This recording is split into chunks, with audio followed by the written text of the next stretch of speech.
today with Tim Milley and Debbie Smithyman, who are from the Many Hands Mission. And I want to thank Mrs. Hamilton and our Peace Quest team for preparing so well for the visit today. And so I'm going to hand over the mic to our Peace Quest members and listen and learn. And let's give Pastor Mandla first a very warm Our Lady of Lourdes welcome.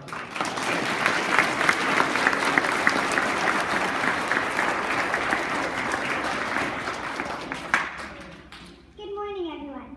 We are here today to welcome Pastor Mandla, who came all the way from Swaziland to Canada to thank us for all that we've done and also to visit Canada and learn more about our culture. Pastor Mandla is a pastor in Swaziland. Swaziland is in Africa, so it's a tiny little black dot right there. A pastor is a spiritual leader for a church community, so kind of like our type of priest, but with differences. For example, pastors can be married, whereas our priests cannot. Swaziland is a lot different than Canada. A lot of people live in extreme poverty there, meaning that they aren't as fortunate to have all the things that we have. Many children have to walk for distances, long distances, just to get clean water for their family.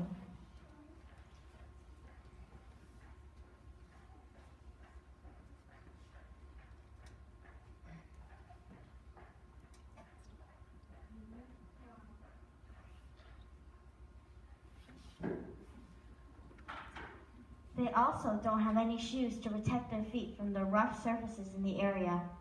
Can you imagine walking with bare feet on a hot pavement in the middle of July? After a while, it would hurt a lot.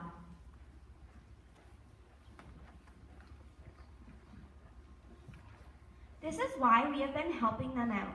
Many of you may remember or help make friendship bracelets for them, signing a parachute, sending tennis balls over, and raising money for them through Spirit Days over the last 3 to 4 years. Now, we would like to thank Pastor Mandla for coming all the way from Swaziland to Canada to visit us. We knew it was very hard for you to get permission and to travel here. Because of that, we are incredibly grateful. We would like to give this gift to you.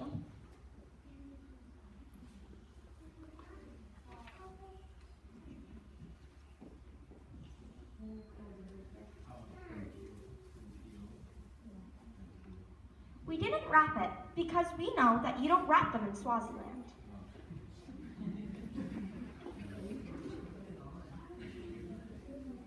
So now we will sing Children of the Light.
We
Good morning, everyone. Thank you very much for welcoming me in your school, in your country. Thank you so much. I am Pastor Mandla Sigwane from Swaziland. As my team have said, I'm from this little tiny country. We are next to Mozambique and South Africa. In our country, it's very hot. We don't have snow like here. It was my first time to see the snow.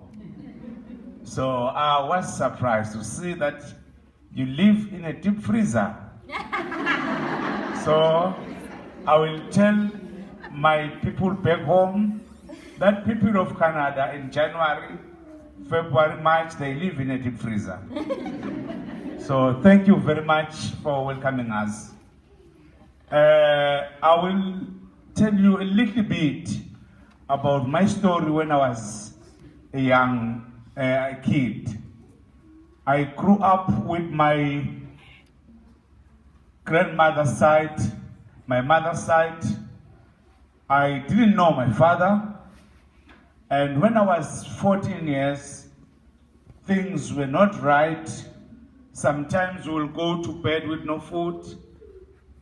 I used to go to school with no shoes in summer and in winter. In Africa, our schools are very far from our homestead. We walk long distances to go to school. And at the age of 14, I took a wrong decision. And I think I can help myself. I went to city to look for work. I could not find a work. And then I became a street kid. I was introduced to drugs, smoking, drinking, with no home. I was sleeping on the streets with other homeless children. Then I became a criminal, and life was not okay. I was in prison many times. Prison life is not a good life. In Africa, in the prisons, you work very hard. They beat you. You work from morning up to 4 o'clock very hard. You get little food. You sleep with other many boys. They ill-treat you. They beat you inside. No one you can report to. So when I was 29 years old, at my village, they preached. I went to accept God, and my life changed. Then, now, I am a pastor of 11 churches in the rural areas where there is a lot of very poor people. Children with no mothers. Some of them have died because of HIV and AIDS. Some of them, they were neglected by their parents. So they can't go to school. Even if they go to school, sometimes they go with no food. Sometimes they go to school with no shoes, with no jerseys.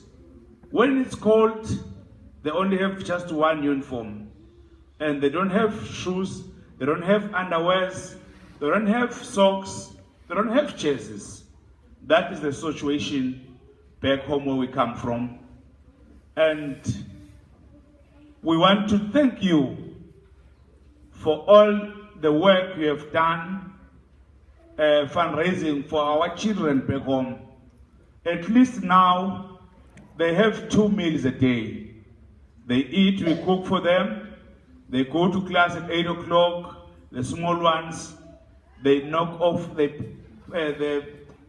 knock off at 12 o'clock. From grade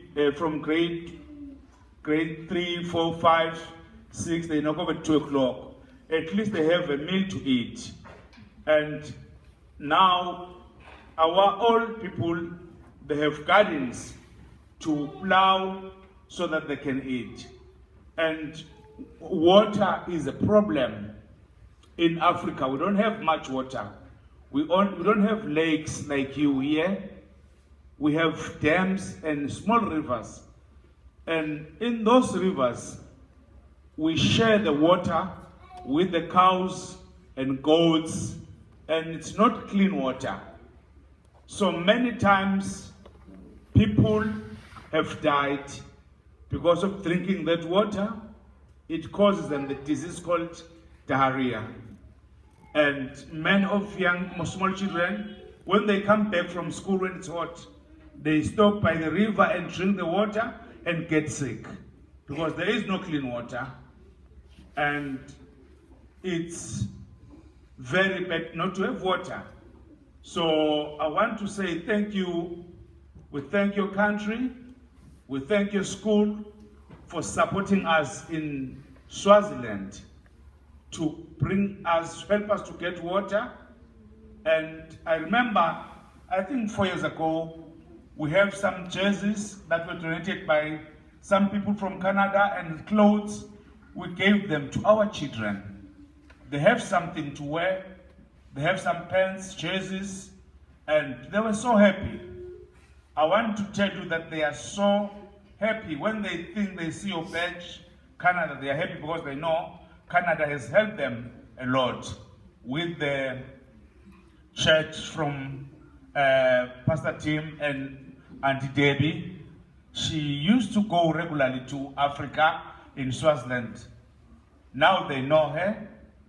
That's why I understand in school you call her Mrs. Swaziland. Yes, because she goes now and again to Swaziland to help teach the women to sew, teach others to teach children about life so that they can grow up. And another thing that is bad in Africa is drugs. Small children, because of they are poor, all people in the city, they take them and introduce them to drugs and take them to towns for hard labor. They work in the sugarcane fields. They work very hard. They get a little bit of money. And some of them, they give them drugs like young girls, and they take them to a town and introduce them to prostitution.